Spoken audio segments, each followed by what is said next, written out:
I do, buckaroos. Boy, that took a minute. That took a little bit of effort, man. I've got to get some artwork up behind me. Just looks like I just got a big old naked wall. Ain't the wall's naked. It's hanging out all over. I have this Beatles thing I want to hang up, but there's another place I thought about hanging up, but I think right behind me would be the best place. And when I decided to do videos from my kitchen table here, my little dinette. It's about the size of a, kind of sets up like a pub table, sort of. Yeah, put that behind me. You can see my Beatles thing. Something my daughter got for me a while back. Anyway, cheers. I'm having a Martini inspired drink. Sort of somewhere between a Martini and and a Manhattan. You know, I've got 3 ounces of this bourbon, David Nicholson Reserve Kentucky Straight Bourbon Whiskey. It's 100 proof whiskey. I've got 3 ounces of this. I've got a splash of dry vermouth. Then I've got 3 olives, obviously. So if I'd have stopped there, I would have had this, Martini inspired drink. However, I did add some bitters, which is more towards Manhattan. I was going to put a cherry in to make it more Manhattan-esque. At the end, I decided to go with the olives to make it more like a martini. But I wanted to let you know that I did add the bitters to it. I like orange bitters. I do. I prefer orange bitters.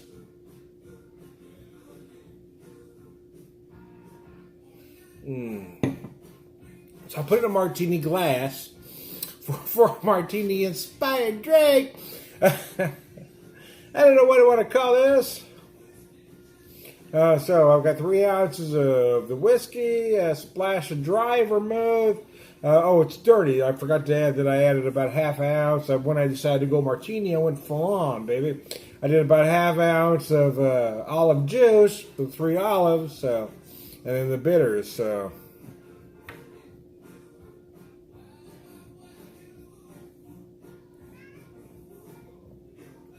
Call it a dirty whiskey whisper.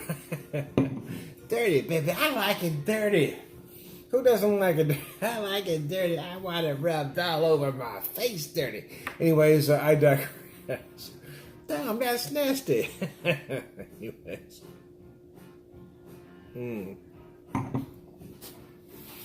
Gosh, that's pretty tasty, man. We're starting to get moved into our place. Well, we got all moved in. We're moved out of the place. We're in here full time. Been here about a week now, but we don't have everything put away yet. That's going to take a little bit of time. We still got to figure out what we're going to get inside without making the place look cluttered, and what we need to get to storage or just give away, or put in a garage sale or something.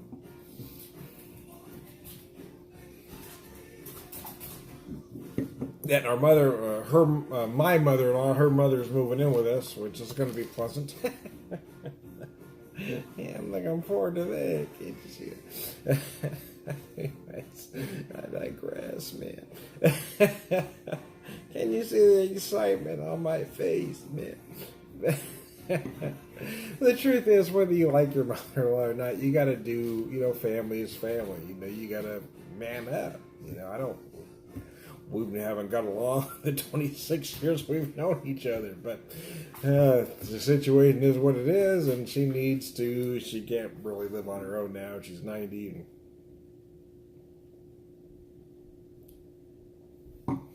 Hey, you just got to deal with the situation you're dealt, so. Me, I'm going to drink.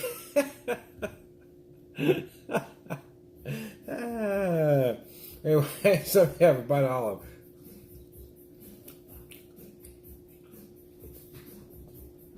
Now, if you can hear it, I got my Pandora playing right now. From Lindsey Buckingham, one of his solo endeavors, Trouble. I love this tune. It's a great tune. Is anybody surprised that he's out of the band again? I mean, it's funny though, every time it comes out, it's like it's the first time. This has just been going on since the 80s, man. Nobody's surprised. Nobody should be. People that are Lindsey Buckingham's out of the band. What are they going to do? Well, last time, back in the 80s, they added Billy Burnett and Rick Vito. This time they're adding Neil Finn and Mike Campbell. I mean, it does take 2 people to replace him, because he's got a certain vocal sound and he's got a guitar sound. So you need somebody that can do that guitar sound and you got somebody that can do that vocal sound. And I don't know there's anybody out there that can do both.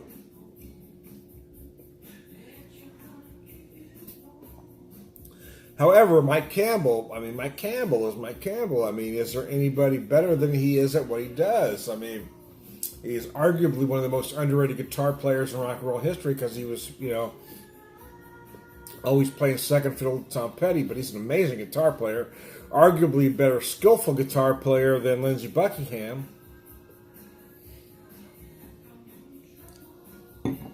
Neil Finn on vocals, yeah, what the hell? Yeah, he's got a similar sound. I can see him doing that. I'm not going to be critical of Mr. Finn. I think it's going to be. I think it was an interesting choice. It'll be an interesting fit. But yeah, back in the '80s when they hired Rick Vito, I thought, nah. I knew some friends that were getting really pissy about it. So Rick Vito is a great underrated guitar player. Everybody knows Rick Vito is amazing. And as far as Billy Burnett, I mean, damn. He's got the vocal skills. Hell, he's almost got the guitar skills. They probably could have got by with Billy Burnett on his own. But adding Rick Vito, then you got a guy who could do leads even better than Lindsey. You got guys, well, I wouldn't say better, different. You got a guy who they could do, the more blues sound that they do as well.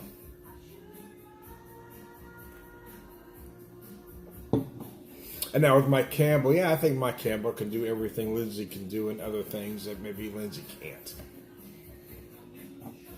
My personal opinion. No, but listen, I'm not a musician. I tried to be at one time. I wasn't ever going to be good enough to go professional, so I don't play anymore. And that and arthritis and everything else has taken its toll. But I understand music. I know what a good musician is when I hear one. I've seen 100 of them over there. I've seen thousands of them over the years, to be honest with you. But yeah, I mean, would I have loved to see the original? Would I love to see? Well, of course, Lindsey isn't the original incarnation. Would I love to see Lindsey Buckingham stay with the band and go on tour? Yes, I would. However, it may not necessarily be the best thing for the band. I mean, Mike Campbell is a guy who knows. Lindsey Buckingham is a guy that sounds great in the studio. Mike Campbell's a guy that just sounds great everywhere. So I don't think they're going to lose anything.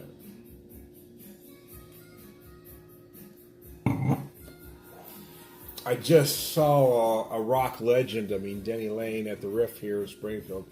And you look at that guy, was everything he did perfect? No, but that's what rock and roll is. And I think that's the point that a lot of people miss, is that rock and roll isn't, nor was it ever supposed to be perfect. There's nothing wrong with being a little out of tune here and there with your voice or your instrument. It's about the energy. It's about being raw. It's about being honest. And that's why that show was awesome, because it was raw, it was honest, it was brilliant. And that's what rock and roll really is supposed to be, in my opinion. Well, that's what it is. I don't even know if that's my opinion. That's the truth, right? That's what rock and roll started out to be. It was blues just kicked up a notch. You had blues, you had rock and roll that was influenced by guys like Robert Johnson. And some say Robert Johnson is solely responsible. I'm going to slightly disagree. I think certainly that Robert Johnson gets some credit, but if Muddy Waters doesn't electrify the blues, I don't think we have rock and roll. Some say, well, without Robert Johnson, we don't have the blues. No, I'm saying without, maybe there's a connection, but without Muddy Waters, we don't have rock and roll. Maybe you need. I'm not saying you need one of the. I'm saying maybe you needed both of those guys to get to where we are. Maybe Robert Johnson isn't solely responsible. Maybe Muddy Waters isn't. But you needed Robert Johnson to get to Muddy Waters to get to rock and roll. With Robert Johnson alone, without Muddy Waters, I'm not sure we ever find rock and roll. You needed Muddy to electrify Chicago. You needed the Chicago blues. The Delta blues was something. There's no doubt that early rock and roll was influenced by the Delta blues sound. However, they wouldn't have got there without Muddy electrifying it in Chicago. That wouldn't have happened. Anyway, yeah, I'd like to say that's my opinion, but it really, I believe it to be fact. I'm going to stand on it, damn it. I'm going to tell you equivocally. One thing doesn't happen without the other. Maybe you need Robert Johnson to get to Muddy Waters, but without Muddy Waters, there is no rock and roll. I think it's that damn simple. I am Tom the Martini Whisperer tonight. Damn it, I'm going to stand on my principle, by golly. I'm going. Ah, biscuits. Yeah, well, there you go. It's funny, I'm going on about the quality of rock, roll, and blues while the Pina Colada song is playing. Anyways, yeah, it's hard to take the moral high ground while the Pina Colada song is playing, Tom. I mean, if you had... if Love Ain't Over Me was playing, maybe we could buy your bullshit. Oh, shit. But you got the Pina Colada all playing, Tom. We ain't buying that shit. Anyway.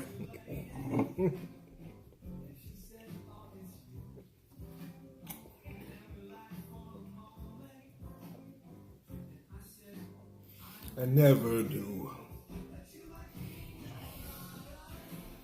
And getting caught in the... No. Stairway to Heaven gonna be playing right now. Green Mona Lisa.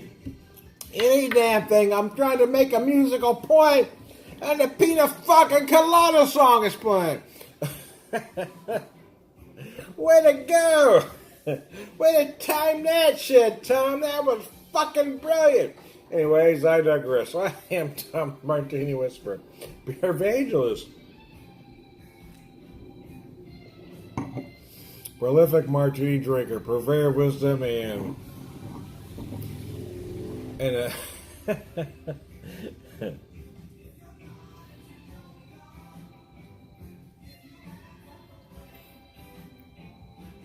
and a man who has a profound perception of the innate.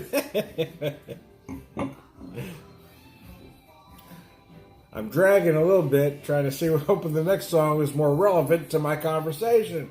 But somehow I'm thinking, it's going to be like Pilot Magic or some shit. Jigsaw Sky High. Blow my theory all to hell. Woo!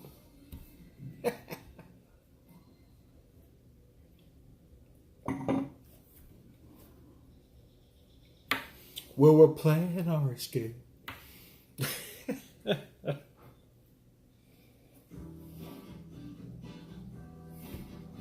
Moonlight feels right. Yeah, I'm fucked. It was the wrong block, man. Earlier, other stuff was playing, and I'm making a profound musical point, and the cheesiest tunes know to man pop up. Well, I like these tunes. They come in at certain moments. It's fine, because I have a very eclectic musical taste. But it wasn't the point I was trying to make at that time, man. Anyways, all around, good guy. You all have a good one.